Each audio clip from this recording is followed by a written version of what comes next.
बोधकथा. स्वामी समर्थ आणि न संपणारी परीक्षा. अक्कलकोटमध्ये एक तरुण भक्त राहत होता. नाव होतं विठ्ठल. विठ्ठल स्वामी समर्थांवर खूप श्रद्धा ठेवणारा. दररोज पहाटे उठून स्नान, नामस्मरण आणि स्वामींच्या पादुकांना नमस्कार हे त्याचं नित्याचं जीवन होतं.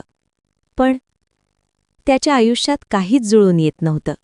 नोकरी टिकत नव्हती, लग्न ठरत नव्हतं, घरात आजार, पैशांची चणचण, अपमान.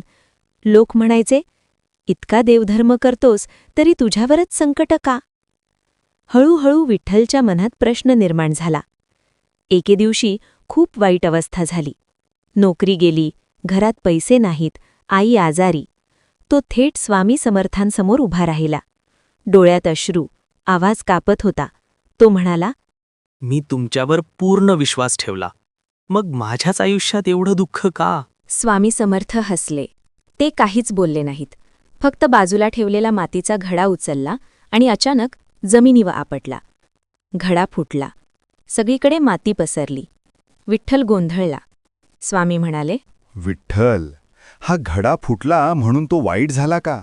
विठ्ठल म्हणाला, नाही स्वामी, तो तर आधीपासूनच माती होता.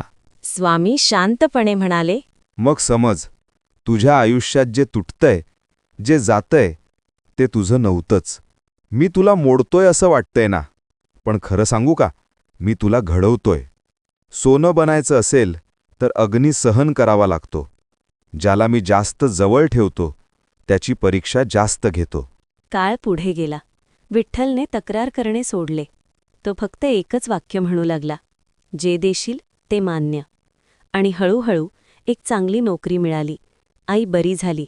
घरात शांतता आली आणि योग्य वेळेला लग्नही झालं. विठ्ठल पुन्हा स्वामींकडे गेला. डोळ्यात अश्रू होते, पण यावेळी दुःखाचे नाही, कृतज्ञतेचे. तो म्हणाला, स्वामी, तुम्ही माझी परीक्षा घेतली, पण कधीच मला सोडलं नाही. स्वामी समर्थांचे शेवटचे शब्द. लक्षात ठेव, मी उशीर करतो, पण अन्याय कधीच करत नाही. धीर धर, तुझी वेळ नक्की येईल. या कथेचा बोध. 1. संकट म्हणजे शिक्षा नाही, ती तयारी आहे. 2. देव शांत असतो म्हणजे तो काम करत नाही असं नाही. 3. श्रद्धा अधिक संयम म्हणजे स्वामींची कृपा.